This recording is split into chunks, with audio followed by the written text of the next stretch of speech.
नमस्कार साथियों, जो लोग अब की बार सीटेट पास हुए हैं उनके लिए ये वीडियो बहुत ही इम्पॉर्टेंट है, तो वीडियो को लास्ट तक जरूर देखिएगा। अभिनंदन, आभार, नमस्कार। मैं शिवम आप सबका स्वागत करता हूं आपके अपने YouTube चैनल क्रिएट विज़न पे। दोस्तों बहुत बहुत बहुत बधाई आप लोगों को। आप लोगों ने यूपी टेट का रिज़ल्ट आप सभी लोग देख चुके होंगे और आप में से बहुत से कैंडिडेट पास भी हो गए होंगे। जो लोग पहली प्रयास में पास हुए हैं उनको क्रिएट विज़न बहुत ज़्यादा आपको शुभकामनाएं देता है, क्योंकि ये परीक्षा एक मानसिक तनाव देता है जिससे कैंडिडेट जो है एक टेंशन में रहते हैं। और बहुत ही शुभकामनाएं आप सभी को। तो सबसे पहले बात करते हैं कि ओरिजिनल मार्कशीट कैसे मिलेगा और यूपी टेट के बाद क्या प्रोसेस है शिक्षक बनने का, इसके बारे में बात करेंगे। और बीएड और बीटीसी जो कैंडिडेट वाली एक प्रॉब्लम चलती आ रही है, क्या बीएड अभ्यर्थी प्राथमिक से बाहर हो जाएंगे या इस पे क्या चर्चा होगा, और सुपर टेट में क्या आप स्ट्रेटजी अपनाएं, और नेक्स्ट वैकेंसी और नेक्स्ट यूपी टेट के बारे में हम इसके बारे में चर्चा करेंगे। तो आप चैनल पर नए हो तो चैनल को सब्सक्राइब कर दीजिएगा, लाइक कर दीजिएगा वीडियो, आपको और भी आगे इसी तरह की इन्फॉर्मेशन आपको मिलती रहेगी। सबसे पहले बात करते हैं कि ओरिजिनल मार्कशीट कैसे मिलेगा। तो साथियों, आपका चूँकि अगर आप सी टेट क्वालिफाई होते हैं तो सी टेट के लिए डिजी लॉकर, मैंने आपको पहले बताया था, डिजी लॉकर में आपकी मार्कशीट आती है और लगभग 1 या 2 महीने बाद डिजी लॉकर में मार्कशीट आपका मिल जाएगा। पर ऐसा यूपी टेट में नहीं है। यूपी टेट में आपको 1 साल का इंतज़ार करना पड़ेगा। 1 साल के बाद आपके जो जहाँ से भी आप लोगों ने बीटीसी किया, टेट क्वालिफाई किया है, वहाँ पे आपका जो भी डाइट होगा, डाइट आपको पता होगा, डाइट वहाँ से आप जिला निरीक्षक जो कार्यालय भवन होता है प्राचार्य का, जहाँ से सरकारी लोग बीटीसी करते हैं, हाँ, तो ये हर ज़िले में ही होता है लगभग। तो आप वहाँ से डाइट से जाके आप अपना ओरिजिनल मार्कशीट मिल सकता है। तो फ़िलहाल में अभी आप अपने इंटरनेट कॉपी से ही यूज करिए, पर जब भी आपका ओरिजिनल मार्कशीट मिल जाएगा आप उसको ज़रूर से जाके ले लीजिएगा। उसके लिए आप एक प्रॉपर आपको फॉर्म भराया जाएगा। फॉर्म भरने के बाद ये पूरा निःशुल्क रहता है, आपसे कुछ डॉक्यूमेंट लिए जाएंगे। इसके लिए एक चीज़ ज़रूर ध्यान दीजिएगा आप लोग कि आप जब भी आपका 1 साल बाद या जब भी नोटिस आएगा तो आप अपना एडमिट कार्ड, ये जो आप एडमिट कार्ड एग्ज़ाम दिए हैं, इसको ज़रूर से अपने पास रखिएगा। बहुत से साथी क्या करते हैं, एडमिट कार्ड इधर उधर कर देते हैं, तो अपना एडमिट कार्ड अपने साथ ज़रूर रखिएगा। और हो सकता है कि जो आपने फॉर्म फिल किया हो वो भी अपने पास रख लीजिएगा, इन बेस हो सकता है कि इन फ्यूचर आपको काम आ जाए। तो ये 2 चीज़ फेंकिएगा मत। ओरिजिनल मार्कशीट के लिए एडमिट कार्ड और जो आपने फॉर्म फिल किया था, आपसे फिर वो 10th की मार्कशीट और ग्रेजुएशन की मार्कशीट भी लेंगे आपसे फ़ोटोकॉपी। तो उसके लिए आप बिल्कुल तैयार रहिएगा। और उसके बाद आप बीएड वालों की बात करते हैं कि क्या बीएड कैंडिडेट बाहर होंगे, या फिर ये आप देख सकते हैं कि एक नोटिस आया था आपके रिज़ल्ट में ही लिखा हुआ था, रिजल्ट में लिखा था कि एनआईओएस से डीएलएड करने वाले और बीएड करने वाले जो भी हैं, निर्देशानुसार आप इसको पूरा पढ़ लिए होंगे।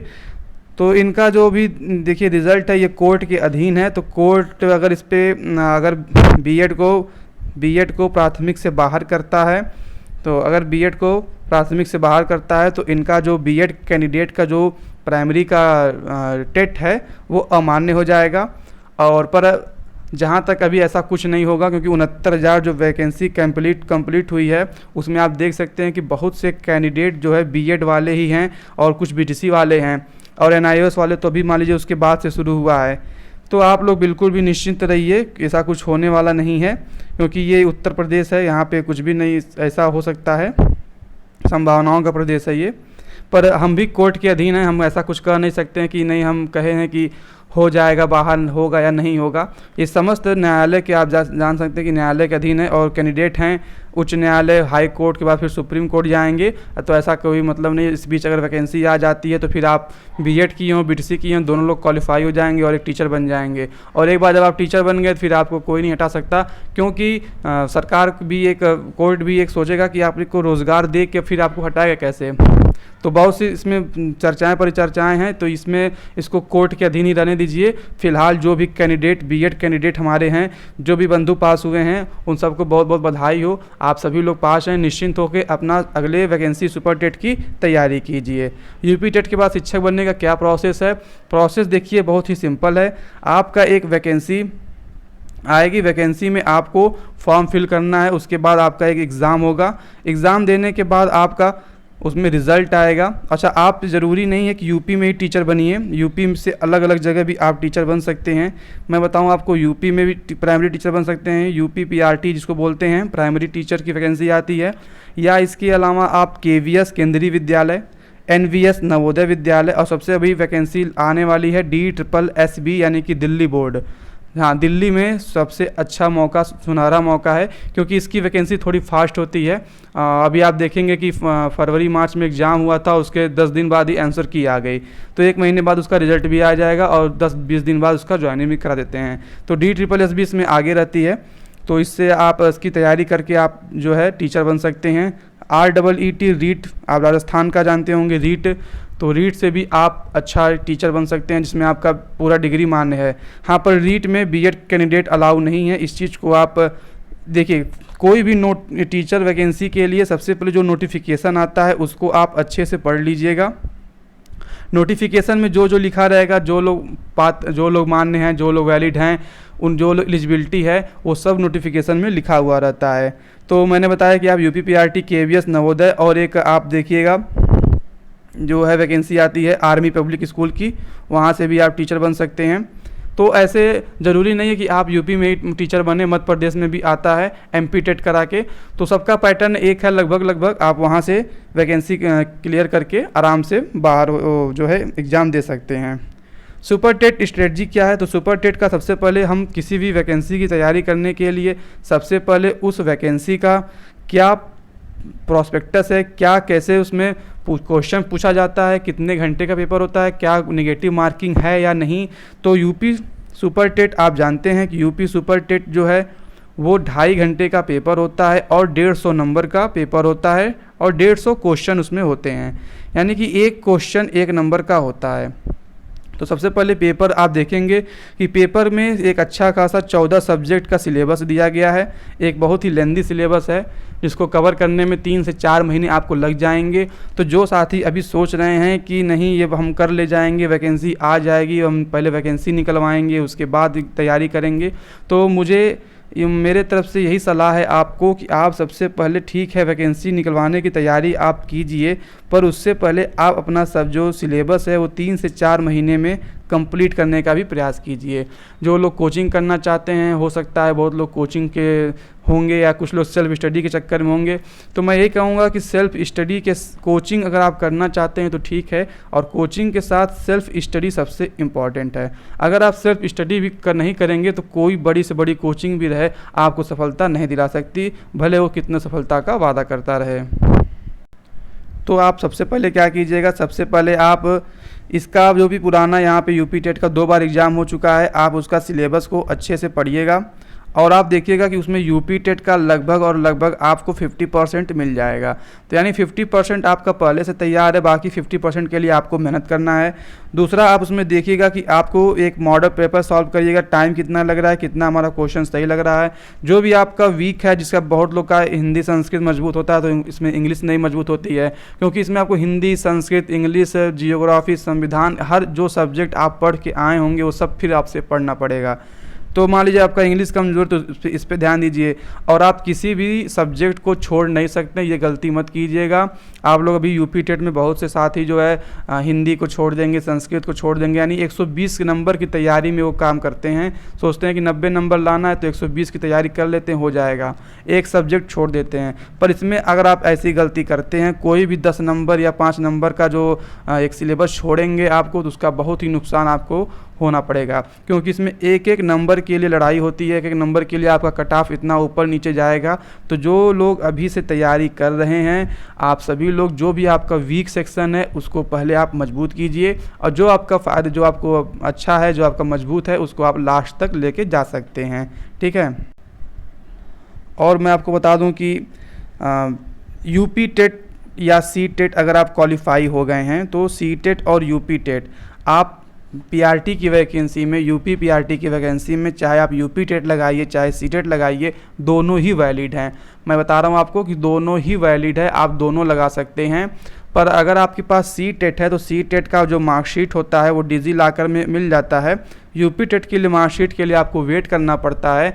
तो जो कैंडिडेट अभी लेटेस्ट अभी जल्दी पास हुए हैं, अगर वैकेंसी आपको 1-2 महीने में मिल जाती है और उनका अगर यूपी टेट का रिज़ल्ट ओरिजिनल नहीं आया हो तो वो सी टेट लगा के अपना फॉर्म फिल कर दीजिएगा, क्योंकि आपसे काउंसलिंग के समय वो फिर यूपी टेट का ओरिजिनल मार्कशीट मांगेंगे।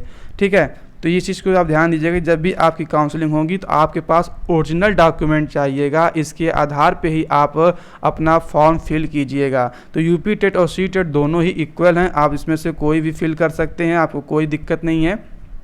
और इसमें आप आराम से यूपी टेट सी टेट में ये बिल्कुल भेद मत कीजिएगा कि हमारा उसमें नंबर कम है उसमें नंबर ज़्यादा, दोनों की कट ऑफ एक है, दोनों ही इक्वल हैं, एक केंद्र सरकार की एक राज्य सरकार की है।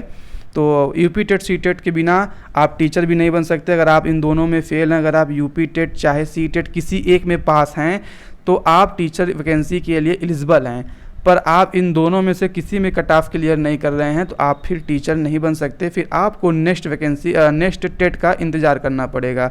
तो साथ ही नेक्स्ट टेट कब है, तो अगला टेट आपका तो यूपी टेट तो हो सकता है इस साल सितंबर या अक्टूबर में आपको देखने को मिल जाए। और सी टेट का भी तो कोई वैकेंसी नहीं आया है, अगर इसको जुलाई में होना होगा तो मई तक हो सकता है आपका नोटिस मिल जाए।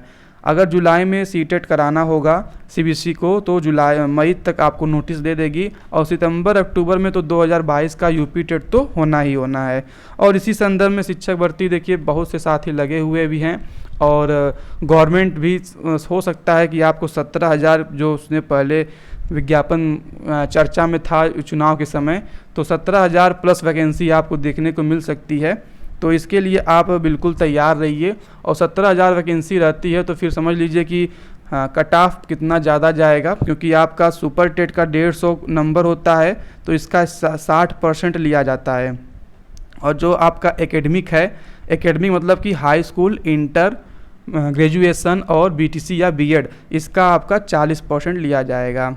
तो 60% नंबर इसका हो गया और 40% नंबर इसका हो गया, तब आपका 100% में बनेगा मेरिट। और इस मेरिट में आप समझ लीजिए कि इस बार की वैकेंसी में लगभग 67 या 69 के आसपास कैंडिडेट जो हैं सफल हुए हैं। तो इतने लोग सफल हुए हैं तो कब हुए हैं कि जब भर्ती हमारी थी 69,000, जब भर्ती हमारी 70,000 के आसपास कैंडिडेट जो है बैठे थे, और उसमें 68, 67, 69 इतने कैंडिडेट, इतना गुणांक पे सिलेक्शन हुआ है। तो आप समझ सकते हैं कि अगर मान लीजिए भर्ती अगर 20,000 ही आ जाती है तो 20,000 की भर्ती में आप समझ सकते हैं कि आपको 150 में कितना नंबर चाहिए। और बहुत लोग का मैंने देखा एकेडमिक होगा, मान लीजिए 27 होगा या 29 होगा, ठीक है, तो 27-29 अगर निकाल दिया जाए, और अगर तो आपको कम से कम मेहनत करना पड़ेगा 125 प्लस के लिए। ठीक है, 125 प्लस। जब आप एग्ज़ाम में 125 प्लस की वैकेंसी प्लस के नंबर की तैयारी करेंगे तो एग्ज़ाम के प्रेशर में आपका कम से कम होगा भी तो 110 से 120 के आसपास आप आ जाएंगे। और 110 से 120 से आने का मतलब ये हो गया कि लगभग 45 नंबर आपका ये हो गया सुपर टेट का। और अगर आपका एकेडमिक 27 नंबर है तो आप 7, 5, 12, 4, 2, 6, 1, 72 नंबर गुणांक है, तो लगभग एक नॉर्मल ही गुणांक है 20,000 की वैकेंसी के परिप्रेक्ष्य में। तो जो लोग अगर आप 75 प्लस की गुणांक मान के तैयारी कीजिए, क्योंकि हमको 100% देना है, फिर न जाने वैकेंसी कब आएगी कब नहीं आएगी। और आज के समय में वैकेंसी एक जॉब बहुत ही ज़रूरी हो गया है, एक आदमी की मानसिकता बन चुकी है। तो सबसे पहले आप अपने को स्वयं को तैयार रखिए और स्वयं तैयारी कीजिए।